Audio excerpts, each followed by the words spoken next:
So what we wanted to talk about tonight was a little bit about metrics. There's a bit of a slant to what we want to talk about, and really it's more along, you'll see a lot of themes here about sort of CI/CD, DevOps type practices, and some of the metrics that can help enable, or at least to be thinking about as you move forward in that sort of continuous delivery type of a journey.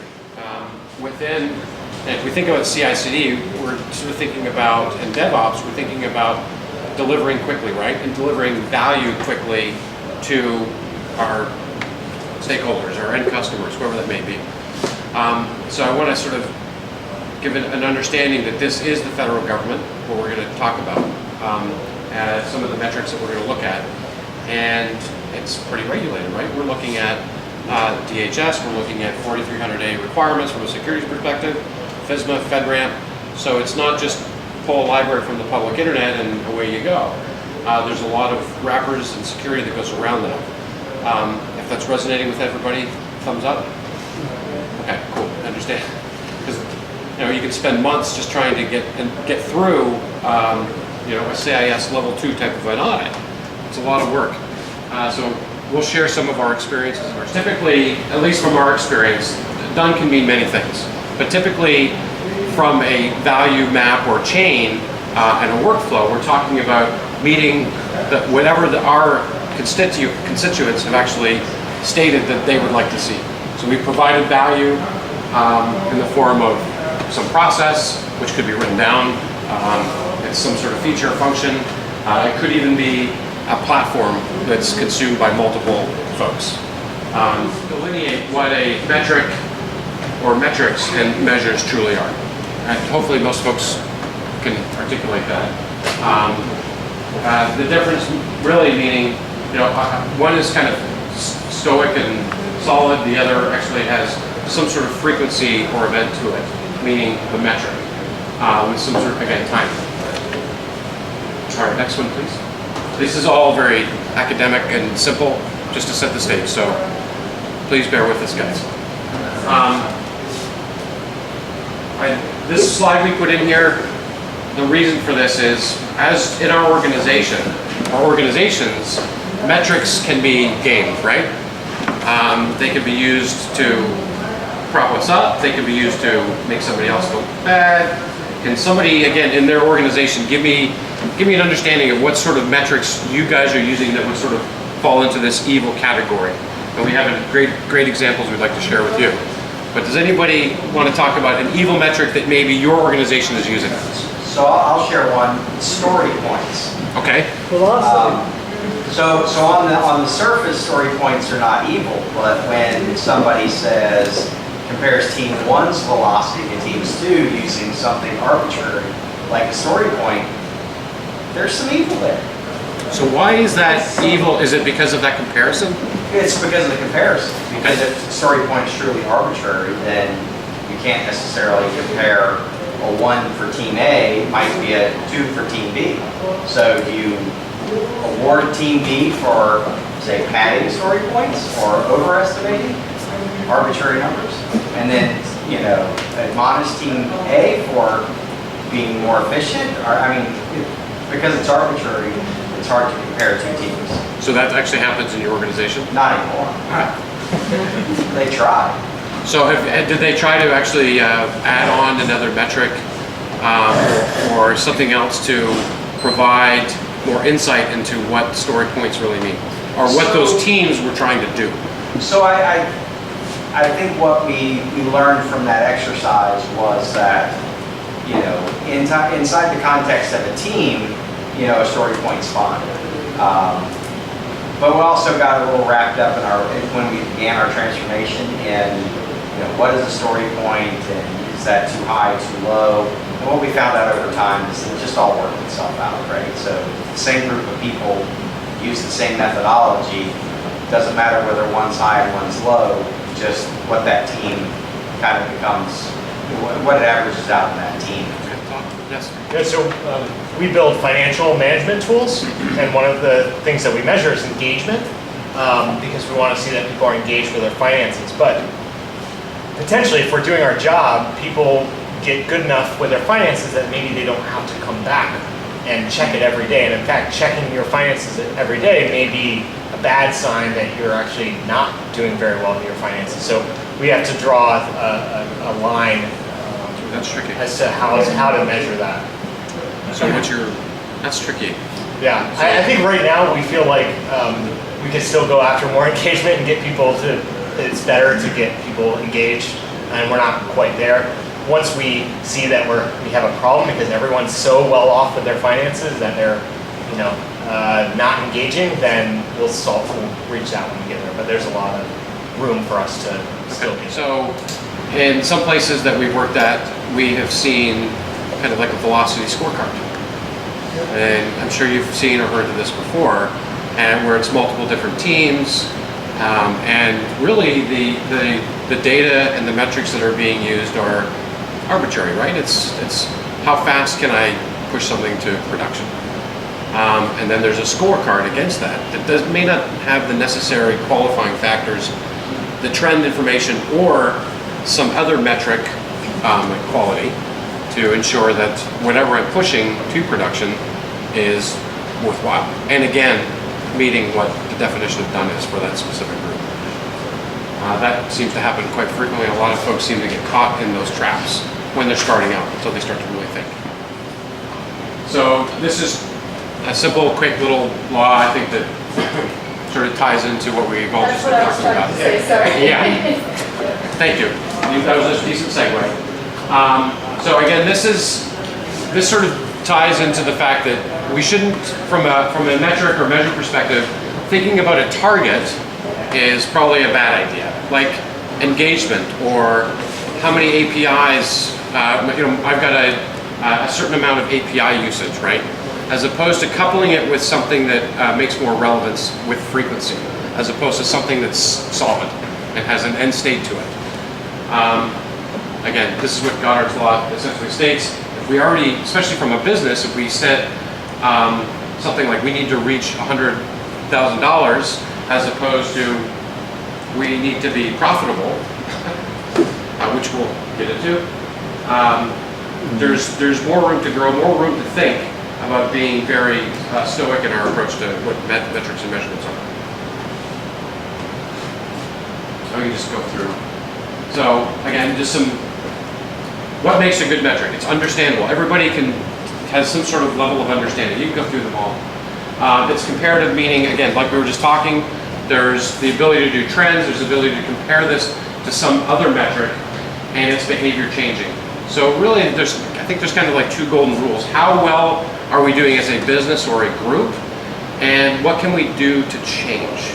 So if we have the capability from metrics to glean those insights and those facts, ideally, and especially over time, we can see if profits go up or profits go down. The other part of this, from a metric perspective, which just like anything, is ownership. If there is a metric and nobody owns it, then nobody's responsible for it. So there needs to be ownership of that metric. Somebody needs to understand what that means, if the needle's moving to the left or right. So I think ownership is also a very important facet here from any metric that you derive that makes sense for your business. So again, kind of talked about this. Some of this information we've actually pulled, and this is a segue into our CI/CD DevSecOps perspective, is, again, where do we want to go? What does this mean? If our metric doesn't provide any insight into our outcomes or business goals, then again, what are we doing? Why are we measuring this? Is this a vanity metric that just makes us feel good? Maybe from an engagement perspective, if we're just measuring engagement over time, or even daily, maybe that just makes us feel good. It is something that sort of fluffs CEOs and CFOs, right? If it doesn't actually provide us any guidance, then it's sort of irrelevant. And if it doesn't meet any objectives or outcomes that we have set forth for ourselves, either in a week, a year, 5 years, again, it's completely irrelevant. Thank you, sir. So what we would like to talk about now is trying to decompose, essentially based upon a nice CI/CD pipeline that we've pictured here, sort of some of the key drivers sort of success areas, which we're going to put into 4 buckets to help understand what some of the metrics are that you can use and categorize to get sort of consume this in a more easier manner, if that makes sense. Next one, sir. So we have 4 success areas. The first one I would say would be business. So does anybody have any sort of, from their organization, company, any business success criteria or measures, metrics that is known to you? Like from NPR, we need to have our, because I listen to NPR, it's every, whatever, quarterly there's, or we have every day, we need to be, there's only $1,000 more to go. But what is that, what are you receiving on your end from an employee for the business? We are setting for every product that we have target goals, and they're generally based around audience at the moment. We're trying to grow audience rapidly. Okay. So audience increase, engagement. That's further down. Okay. But yeah. Anybody else from a business perspective? Revenue always. Okay. Number one business success measure. Revenue. Be profitable. Has anybody watched or seen the Underpants Gnome episode? So it's a South Park episode where the business plan of the Underpants Gnomes was to collect underpants, do something, and then have a, there's profit at the end of it. So again, back to sort of understanding where you're going and how you're going to get there without understanding the question mark with some sort of metric behind it that makes sense. Good luck, if you recall this one. This is a specific metric, or this is specific data that we actually pulled from a program at DHS. Do you recall this one, or going with you? No, so I think what we're trying to do is give the realistic expectation of getting it done, right? Or for this particular program or scope of capability. And what we found is, as you can tell here, this isn't velocity, but number of stories.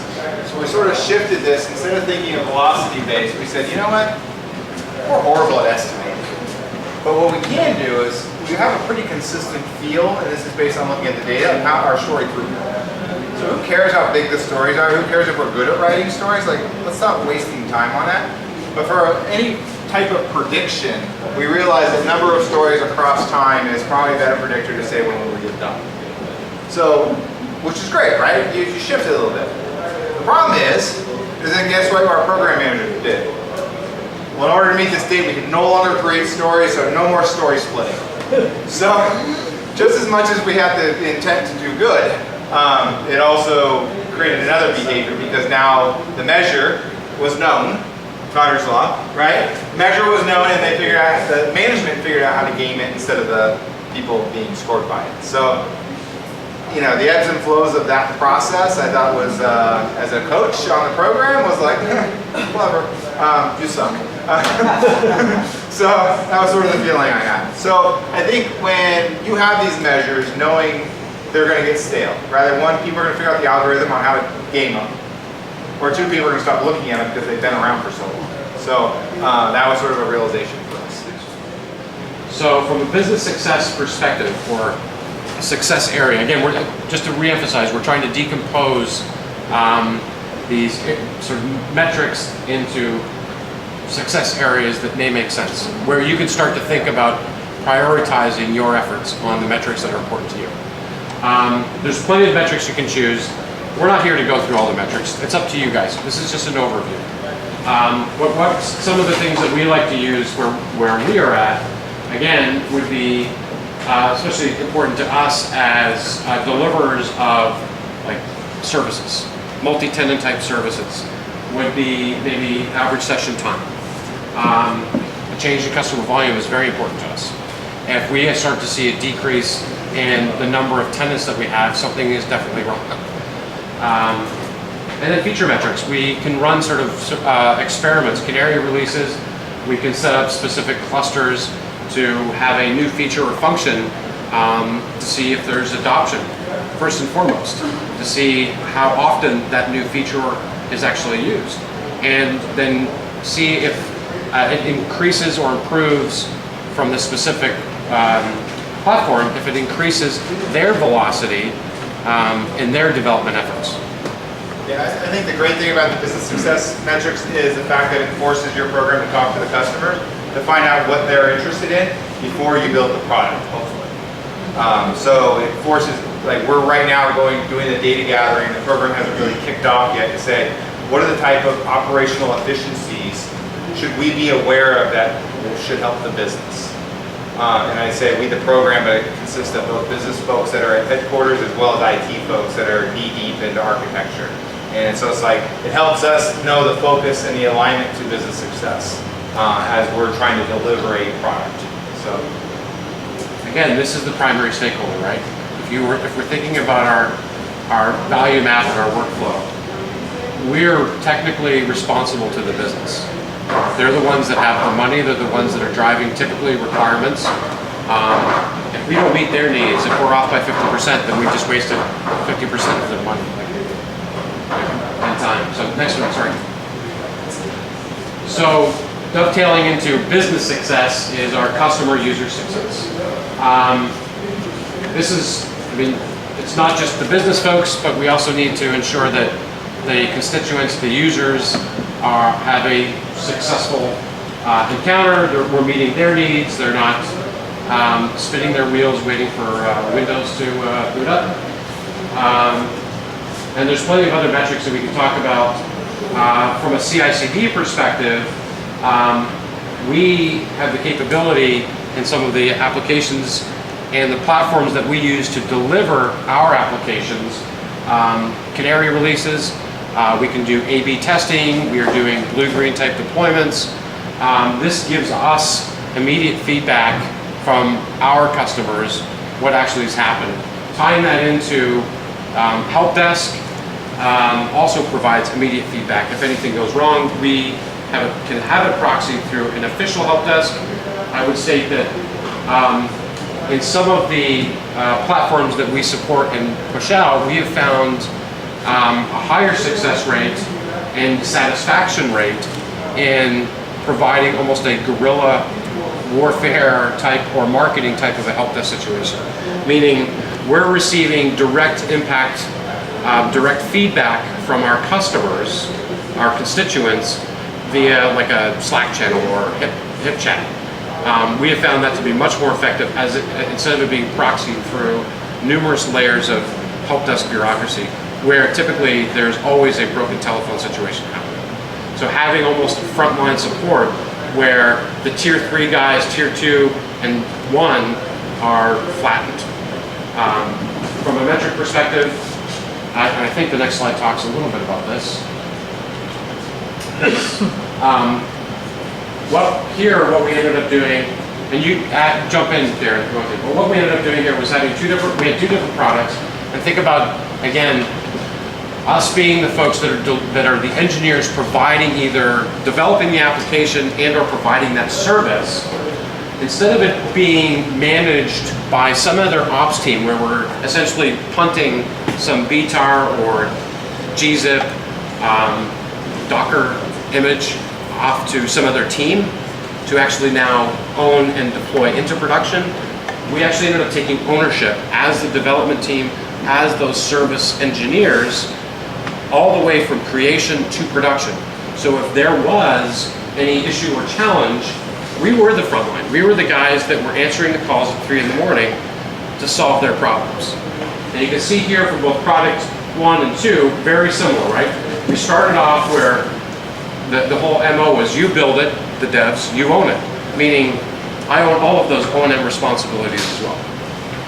So the red line is essentially what is the pending state from these requests and what is the resolve state of these requests. You can see that as we became better at owning what we were producing and understanding the O&M responsibilities, our pending went down and almost matched the resolve state. And I think an interesting piece of this, if we didn't have this red line here, and you managed an O&M team or a Scrum Master or you managed a program, would you say continuous improvement is happening at this level? Because we went from 4 to 11, 10 to 6 to 11, 4, as far as number of issues resolved. Like this measure wouldn't tell you how the team is doing. in any true light. You probably beat the heck out of them and say, why aren't you guys working faster, better, stronger? Why can't we get more of these issues resolved? Instead, what they did is they said, you know, let's work on the quality, and then we can stop being, I don't want to be a good O&M shop. I want to be a good product development shop that does O&M when absolutely needed. Meaning we don't have as many bugs because we're concentrating on quality, you feel that you won't. Once you lay that down, all of a sudden, this drastic slope, and this is actually more drastic because we went from 229 down to 27. That scale is not the same. So 90 to 15, which is still a drastic drop. So when you bake these things, sometimes you need to layer some of your measures together to make sure you're driving the right behavior. Because really what we were trying to do, like I said, is go for the quality, not for going for better defect resolution. Back to Goddard's law, right? As well as combining metrics. Make sure you're not focused on one metric, such as resolution. Combine your metrics to provide better insight into actually what's happening in your organization and identifying how you're doing. This is a clear example as with just something as simple as you folks now own what you build, dramatic reduction in any of these pending unresolved states. Huge. This is driven by code reviews and pair programming. This is driven by work faster. So, and combining the two though gives you a better feel of what's going on. Quickly, well, maybe not so quickly, because I think customer success is one of the most important maybe besides business. We all know, I'm sure most of you folks have heard, like we already talked about customer ticket volume, how to resolve that, net promoter score, net value score. There's two areas as we move forward, and this is spawned from Google's site reliability engineering book, is customer reliability, customer anxiety. So as we start to partner with a lot of cloud service providers, we need to ensure that that anxiety, that reliability is measured. We need to be partners with those tenants. So these metrics have spawned out from the Google Cloud, from AWS, and these metrics are something that if you have a service that has some level of interaction with your customers, you may want to start to think about what that really means and engaging your customer directly to not only, provide a better level of confidence, provide lesser anxiety, give them a higher sense of reliability, but also there's other value adds here, like direct access to that customer with that interaction to give you what they really want, or a new feature request, as opposed to it being through multiple gated X, right? Some proxied sort of process that may be broken. So again, the customer anxiety and reliability are some new areas that as we move forward in more service-oriented, at least service-based solutions, I think becomes really important and helps drive faster adoption to what the customer needs are. That was a little long-winded. All right. You take over. So now we're going to get into kind of the application environment standpoint. So does anybody have a definition of what operation success is for them? You don't know downtime? It's not a bad one. So yeah, we're kind of in the same boat. So for me, to me, operational success is having a stable production environment. And this can be measured in a couple ways. There's a couple metrics, including network metrics, which could be network bandwidth usage, system metrics, which can guard around CPU, processor, memory, disk input output. Then you also have platform metrics, which can be around execution runtimes, as well as application metrics. And this is going to vary depending on what the purpose and functionality of your application really is. Now, there's kind of 4 key areas that you're going to want to focus on to kind of really measure and understand operational success. And this is availability. So this is kind of like, what's the availability of your system? What's the uptime? How long has it been running? Is there any kind of noticeable downtimes? And to really kind of focus on that, you're also going to want to have some plans in place, or at least understandings of like highly available architecture. What happens when the load on your current system gets too great? Do you have something that can pick up that extra load and distribute it? And then what's a failover policy? Do you have any plans in case one server goes down? Really the goal with availability is to ensure that there's zero downtime and zero loss of functionality or capabilities for your end user. Next is performance. That's a pretty key area too, and that's kind of understanding, what's the response time of your system, what's the average HTTP load status, database queries, is there any latency, what's the throughput of your system, in other words, the amount of data transfer at any given point in time. And then I think efficiency. This one's really going to kind of resonate with a lot of management and some of the business leaders because there's a very close tie between efficiency and monetary cost. So is anybody using any kind of cloud platforms, AWS, Azure, anything like that? Okay, so you guys have probably seen this before. I've seen it, multiple times. You have somebody spin up an instance, and in some cases they'll spin up a C4 large, and it's just a massive instance, and you pay more money for these larger instances. It has a higher capacity, a higher threshold for data, larger processing. It's a large machine that can handle a lot of capabilities. But this isn't always necessarily needed. I see teams spin up these large instances, and then they're hardly utilizing it at all. So really, this starts getting a waste of resources. So with efficiency, you want to make sure that you're properly utilizing your resources. So understanding that, like I said, will definitely resonate with some of the leadership and people who are more on the business side. And then you have support. This is kind of understanding what are your SLAs, how are you monitoring them? Do you know who to contact if something does go wrong? Because inevitably something is going to go wrong, so you want to make sure that you have the proper channels to communicate that to, and that you're kind of keeping an eye on that so that support gets provided to you. Darren, can you go to the next one? So for those of you who might be familiar with like AWS or Azure, kind of any of these cloud platforms, a lot of them provide kind of monitoring into your system. So does this look familiar to anybody here? A couple hands. So really what this is doing is it's kind of providing me a breakdown on those 4 points, networking, efficiency, availability. So it's giving me a lot of data points on my system as a whole, which is great. But as teams are kind of starting to adopt some of this more advanced technology, like containers, this isn't really providing me the kind of granular information that I need to fully understand my system. So there are tools out there that will actually provide some of these same sort of metrics that are typically seen here at the system level, but now down more at a containerized level. So is anybody using containers? And are you monitoring these containers through any of these kind of tools? Well, I'm wondering what exactly you're saying from an operational perspective, right? Mm-hmm. Because when you deploy the container, it actually creates the instance. So you're running a lot of these instances on one server. So instead of just getting metrics at the overall system of the server, you can get actual metrics for that at the specific instance container. level, yeah. So this one in particular is like sysdata, and it provides kind of these these metrics at the container level. But yes. Just think about it this way as well, right? This is a whole new paradigm in how you actually think about billing and how you think about efficiency from a container perspective. Instead of just looking at what that AWS EC2 or VM virtual machine cost is, now I need to actually track the containers that sit on top of that EC2 virtual machine instance. Does that make sense?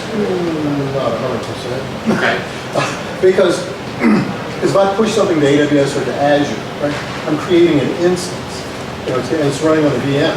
So I can just run the stats off the VM. Right. And then presumably I'm going to tear it down when I don't need it anymore. Maybe you're talking about permanent So I'm talking installations about, on the cloud. so and you're right, and that's sort of what we're looking at the top. The bottom metrics, we're actually looking at, so think about so we're used to developing and pushing our applications to maybe, in a 3-tier stack, right? Maybe in its simplest form is a front-end virtual machine or EC2 instance, middle tier, which is the application server, and then a database.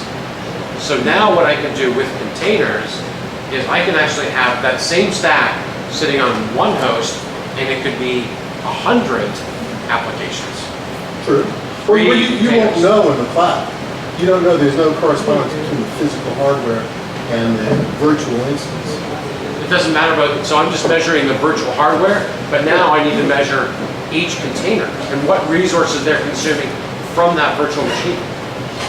Yeah, you're gonna get billing back from And Amazon that or gets back to Microsoft. the other Rob's point about not overutilizing. Right. You have to know when to measure those things to make sure you're not overutilizing. So think about this, I could have one virtual machine, Underutilizing. one virtual machine, right, that's supposed to support multiple containers, like say hundreds of containers.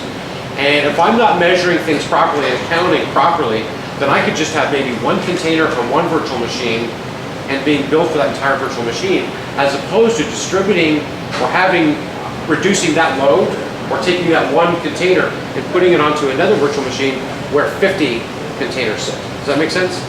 So it's about the economics of leveraging containers and those virtual. It's all about money. It's tracking where your resources are being used. And you're right, I think I understand what you're saying. You're saying if you establish a large fixed instance and you want to run multiple items there, and like you took some small piece of code and ran it on a huge virtual server, that obviously wouldn't make much sense. But you would get a huge real bill from Amazon or Microsoft. Which is what we want to avoid. Yeah, so So tracking those metrics provides us the capability to, again, have efficiency. Sorry. No, good. Good point, conversation. Darren? Yes, sir. Oh yeah, so kind of going on. So kind of just to reiterate, when you're doing the operation, there's some metrics that you can use to kind of ensure that you're operating successfully.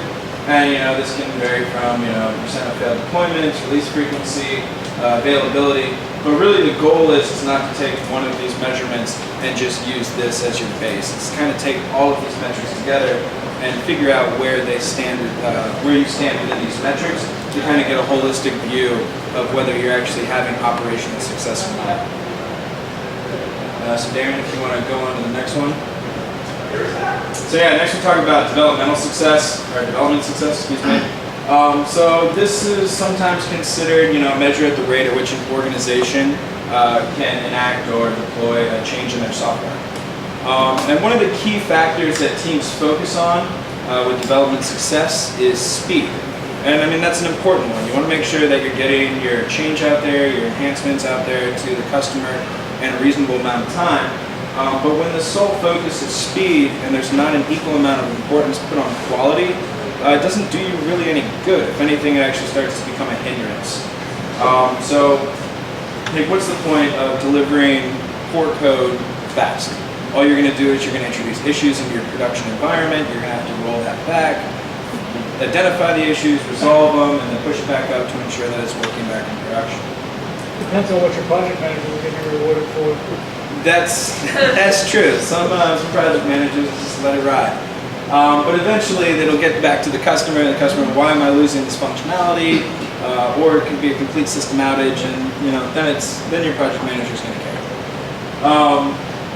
But yeah, this is kind of where the DevOps approach comes into place. And I know somebody was joking around earlier about kick the bug over to the next guy. But that's kind of what has happened at some point in times, where the developer guys focus on their work and then they kick it over to the operational guys to do their job. And there was an issue that I thought was his job, and the issue he thought was my job, and nobody addressed the issue, and it made its way out into production, and now we have to deal with it. So that's kind of the goal here with the whole DevOps approach, is to kind of break down that wall. Have the dev team work with the ops team, ensure that reliable code is being produced quickly, but if there are any issues, find those early before they make it down the pipeline to production. So Darren, if you want to go to the next one. So this is actually, this is a pretty decent example here. We have a team and we look at them over the course of like 4 sprints. We see in Sprint 83, this team was primarily focused on new capabilities, which is great for a team. They kind of want to focus on enhancements, new capabilities, let's grow our product. As they made it to Sprint 84, they started to notice that there was a large amount of technical debt that they had to resolve. So they focused on that, and they were able to resolve a lot of that technical debt in Sprint 85. But then noticed they were working a lot on production incidents. And so as they made their way to Sprint 86, they noticed that we really didn't resolve any of our production incidents. We still have a lot more technical debt, and we never really gained any ability on the new capabilities. So what this team did though throughout these 4 sprints is they measured exactly what they were working on in each one of those sprints. So now while I wouldn't call this a production success story, what this did do is it allowed them to kind of understand what they were focusing on each sprint so that they can identify, where the problem areas were and how they could get back to the production capabilities that they were performing in sprint 83. Is that best measured in time? Is that best measured in FTE, or is that in time, or is that best measured in For the sprint. I mean, So you can use, so I was gonna ask you guys, how would you come up with this? So a lot of times, and I can answer my own question unless someone has some ideas. Labels in Jira would be a good way. Types of work, so if you're doing lean Kanban, you can actually have sort of use your own class of work. But we use this on one of our programs, sort of striping. And as we look at this striping, what is something that, forget about, I'm not a developer, so I'm not going to get into that realm, but what does this look like to you if you were the program lead? What would be your concerns or accomplishments based on these 4 sprints? What insights do you see just based on this graphic? Increasing production. More support work, less new development. I would say this is new capability, which is red, which is sort of funny that the new capability is red. It must mean it really sucks. No. But from a coloring perspective, it probably should be green or something cool. But something, okay. Good coach for you. Yeah, everything has meaning. Anything else? I would say that based on this, it looks like they realized they had to start paying off a lot of technical debt. Spring 86, 85, and that inculcating better engineering practices might reduce the amount of technical debt reduction required in the future. Okay. What could this do to your team if you had 1, 2, 3, 4, 5, 6, 7 different types of work going on simultaneously in every sprint? Too much multitasking. I'm guessing there's some content switching between what's going on, between focusing on learning the business and new capabilities and fixing the other stuff and being an enterprise architect and. That's actually how we use this exact report, is to feed back to the program manager and the product owners to say, hey, and Rob used the word focus, they're focused on this, but really they weren't focused at all. If you look at the overarching piece of work. Granted, their density of work is in certain areas for a sprint, but they're continuing to have to work on a multitude of areas of code. And I'm guessing, I'm not a developer, but like seeking out this work, new capabilities, building your branch and doing what you developers do, but then going into production incidents, I'm guessing you got to go into somebody else's code, figure it all out, fine tune to where you need to fix it, and then fix it. And I'm sure you have to build a bunch of tests on top of that to make sure it doesn't happen again. Like I said, non-developer speak, but it's somebody else's code if it's your code that you wrote last week. yeah, because integration, right? So I'm just saying is this can be seen in many different ways. If you feel like from a coaching, from a scrum master or product owner, that your team is doing a lot of content switching, this is a good way to put some reality behind it. And it also helps you understand the type of work that you as a team or you as a program are contributing to. And this is really tricky when you're in an O&M contract or an O&M team. You're doing a little bit of everything. How many different systems or products are you contributing to?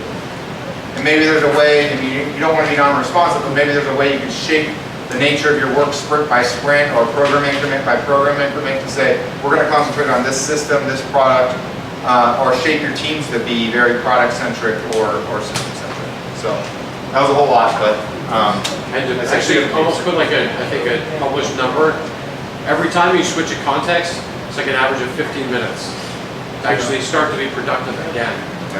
I had a question related to that because I do something a little different with this. Do you do any sort of data science inside of this? Like, do you do any clustering with your raw numbers? So for instance, if I have a 7-person team, just like Darren said, we'll take the tags off of the Jira and then like run scatter or cluster analysis. because, and then discuss it back with the team. Because sometimes you might see different patterns in terms of individuals and the colors they come up with. And so, unless you're assuming that those bars are distributed evenly across the team. So sometimes you get actionable information just by looking at how things are clustering. I would, and I would say maybe a little bit conflictive, but this tells you enough. Like the analytics beyond this, like who cares? Let's fix this first. And then figure out, as we make an adjustment, let's say make sure you shift the structure of your team and who's working on what. Hey, product owners are now product driven instead of system driven. I imagine these numbers would change a little bit. Well, are those based on time? What are they based on? So this is It's based on percentage of work and percentage of their work. So it could be number of Of stores. time. So unless everybody's at the same level, you're still going to have that mixed variable, right? Same level. So Yeah, if you have senior engineers and you have new people, So you get number of stories over here. that's instead what of we doing do. percentage. Yeah, but what I'm saying is the percentage of time spent, an hour is not an hour, right? Like one person might be able to do a lot in 1 hour. So if you went from junior people doing the red work to senior people, you'd expect to see the compression. So I would say that right? this is maybe phase one, right? And this is enough information right now to present to management to fix their shit. And then we can start to break down. You're right, I agree with you. If this problem still persists, then we need to really dive in to see, again, applying more metrics to see, is this a FTE staffing skill set challenge? Is this maybe a distribution challenge of where the staff is? So if they're not coming in and maybe collaborating, that could also be a contributing factor. Yeah, There's a lot of that's different why I asked variables. I as agree. a question, because Yeah. a lot of what was discussed so far was assume kind of linear relationships to everything, and sometimes fuzzier. Okay, so this doesn't come out too well. But so this is actually a team we had. They were, working in their source code management, which provides some metrics on commits and contributions. So I don't know if anybody's familiar with GitHub or not. This is what we kind of use as our source code management tool, and we kind of gathered some metrics on their commit frequency, and I believe this was over the period of a year. And below we also have some of the merge frequency, and this is over the period of a week. So we can see there's been a steady increase in the commit frequency of new code being added to the branches, as well as kind of a lot of activity of the code being merged upstream. Whether it doesn't give us as granular here in this metric as to whether it's actually being moved to a production branch, or if it's just moving up from a dev to a test or a testing stage. But we can see that there's a lot of activity and a lot of code that's actually moving through the development lifecycle. So that's great. We have a high volume of frequency, but if there's no tests in place, and this is when we get into our CI pipeline, if there's no reliable tests in place, the rate of these contributions don't mean anything, because a lot of these could be fixes. This could be the same code coming back that's having to be updated and then merged in your hot fix branch or something along those lines. So Darren, if you click the next one. Yes, sir. So if you're familiar with, that really didn't come out well. So all those squares are supposed to be green. But yeah, so if you're familiar with Jenkins, there's a pipeline view. And this is kind of a newer feature, I believe, in Jenkins 2.0. That's not plugin related out of the box. But what this does is it gives you kind of a nice insight into what your CI pipeline looks like. So you can actually kind of see how that code that you're deploying or merging into your CI server is actually working and how it's hitting each stage of your pipeline. So you can see, like I said, all these squares are supposed to be green, but imagine one of them's red. That's going to indicate, there was a failure at that point in your pipeline. And having that kind of insight into where it's failing will kind of give you a better idea of what the issue is with your pipeline. It'll allow you to pinpoint the problem and go back and rectify it sooner. But if not, it'll give you some kind of, a trending metric of how long it's taking for your code to pass through each stage of the pipeline. And if it comes out green, it lets you know, okay, it successfully went into, this stage, finally deployed to whichever environment is your endpoint. So it gives you a little bit more reliability that you actually have quality code that's being deployed out into your environment. Darren, if you hit the next one, and turn it back over to Rob to, no, never mind, last one actually. So yeah, kind of going off of what we talked about with the operations, there's a wide variety of metrics that you can use, but really the thing to ensure is to make sure you're capturing a holistic viewpoint of these metrics to ensure that you're actually having developmental success. You know, like I said, you can't really gauge developmental success just based off of defects. You know, you really kind of need to take a couple of these metrics at least in order to gauge whether you're actually having success or not. Next one, Darren, I'm going to turn this example over to Rob.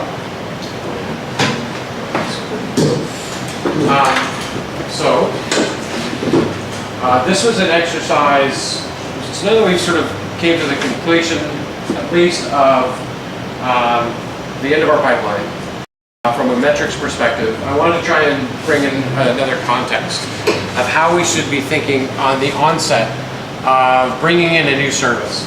So this was an exercise I did at an Agile India. Which is kind of cool. The idea of we're trying to develop or bring forth a new service, and how we should, from an objective perspective, how do we want to measure that new service? And this is just one slice of a measurement. So first of all, think about giving it a title. In this example, I want to provide a common platform for continuous integration and continuous delivery. Essentially a platform as a service or a container as a service. And my outcome from my new service in this measurement is to provide teams a ubiquitous self-service platform for build, test, and deployment. My measurement that I'm concerned about right now, and it could be others, but right now, because this is a service, I want to make sure that, and again it's new, that I've got a good adoption rate. So my measure is team adoption rate. I want to set myself a baseline. What is that frequency that I want to actually do my measurement in? And budget is kind of irrelevant, but some people want to have a budget in there. And then what are my dependencies? So having this information articulated in a relatively simple format that you can think through for any new service as well, thinking about the measure that everything else could change, everything else could stay the same, except for maybe baseline. Putting in a new measure, this becomes a bit of a framework to think about how you can actively move forward, what makes sense with your business, your new service, your new platform, whatever the case may be.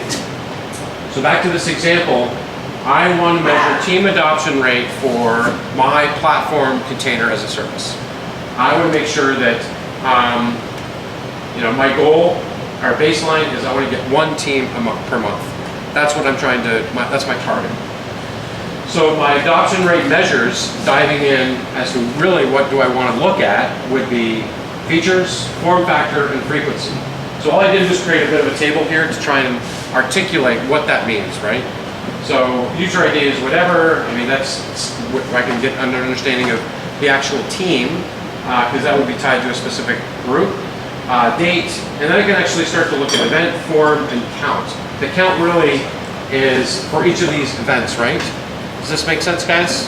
So not only have I started to think about my team adoption rate based upon these adoption rate measures, now I'm actually getting a slew of other data that's going to provide more insight into what that adoption may actually mean.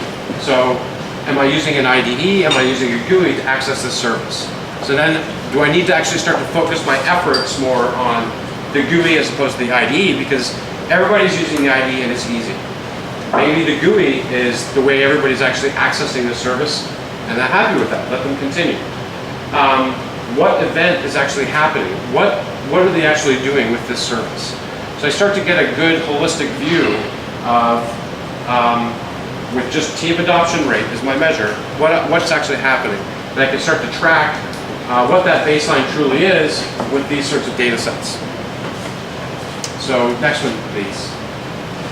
So to try and sort of sum it all up, I mean, we've gone through the business success area, we've gone through the customer success area, sort of bookending at sort of our two areas of 1 and 2, and then for 3 and 4, looking at sort of the dev, QA, deploy, release, operate, are sort of our DevSecOps piece. Putting it all together, what does this really mean? It really means that metrics means monitoring. And what does monitoring mean to you and your organization?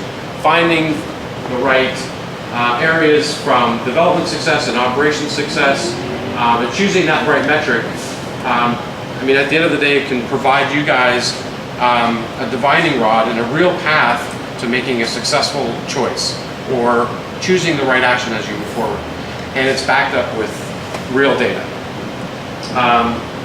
And hopefully, again, from this perspective, we've provided enough different types of metrics that you guys can start to choose and pick on your own and bring that back to your organization. Yeah, and I would just add one thing is, this is their spectrum and the way they think about things, and depending on your role and your job and what you're responsible for, you may change the spectrum a little bit. You may be less worried about development because you got someone who's good at it, or your teams are great at it, or someone else is monitoring that piece. But you may be more interested in product delivery and product development. Like, are we, especially in the private sector, but even within large organizations, are we delivering the right products with good user interface, good user experience? Like, and you may be driving from that perspective. So it could be baked into business success or development success, but you may call out another color in between there just to make sure you're concentrating. Yeah, at the end of the day, what is your goal? What are the goals from your business? Where do you want to focus your efforts on? Because it costs money. You need to actually track this. So again, just a way to think about monitoring in general. I'll try to provide this graphic. Next slide, sir. So how is this manifested, and how can this be actionable for you in your organization, even if you want to start up your own business? So here I just very briefly talk about a monitoring framework where we've obviously in the bottom area, bottom right, the Microsoft colors, that was not intentional. We've aggregated all of those sort of success factors based upon our sort of pipeline metrics workflow.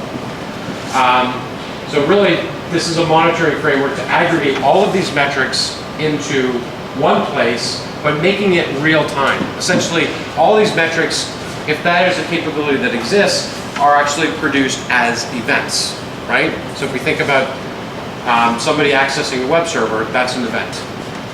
If we can actually move forward with customer success, business success may be a little difficult, but think about events, logs, any way we can actually consume those metrics and actually put them in an aggregating tool. It depends upon what systems you use in the Microsoft Color area. The way to get those metrics into our event aggregator is typically in the form of, anybody familiar with like syslog? Sure, technical folks a little bit. There's other ways to do this. You can just do bulk or batching import. Sometimes you need to use ETL type of methods. Regardless, as long as we can aggregate these events into some common place, then we can actually run analytics against all of these events. Again, providing a holistic view from the previous slide, the ability to look at what's important to us and actually start to query all of those events in a meaningful way. So from a monitoring framework, gives us that ability to visualize what's actually happening.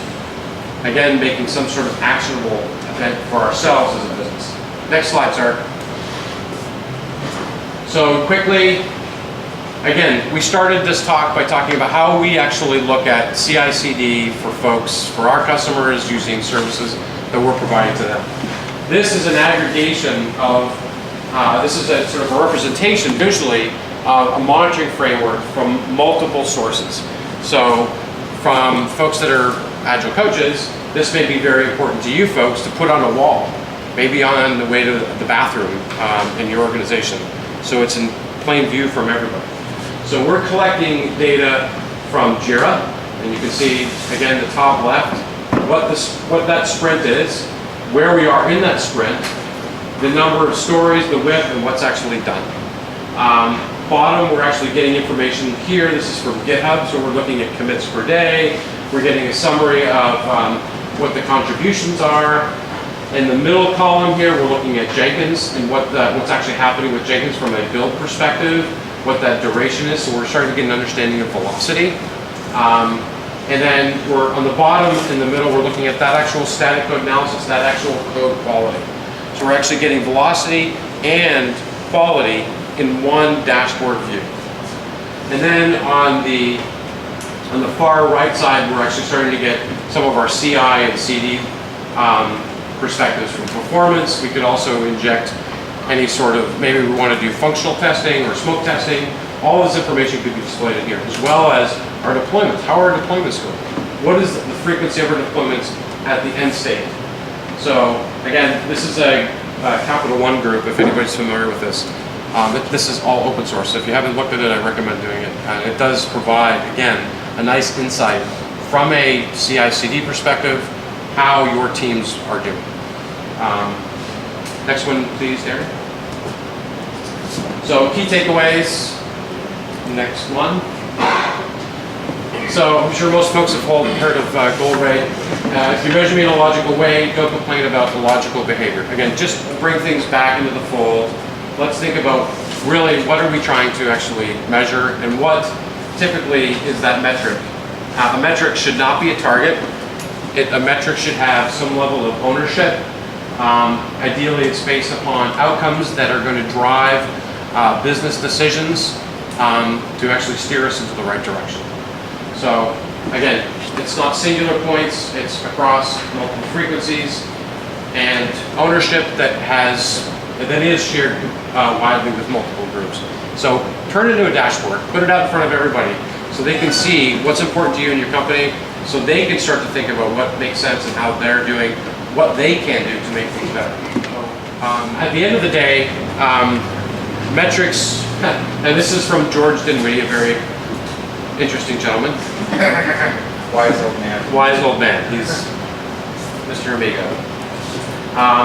Metrics, at the end of the day, metrics they just illuminate. They just provide some idea of where you may be from an organization, team, even an individual perspective. They truly don't indicate. So as you guys move forth, hopefully you've got a better understanding of what metrics are and what the difference, at the very simplest, what the difference is between a metric and a measurement. And hopefully that takeaway that start to think of monitoring in general and how to decompose in your organization what makes sense to you and where to focus your efforts.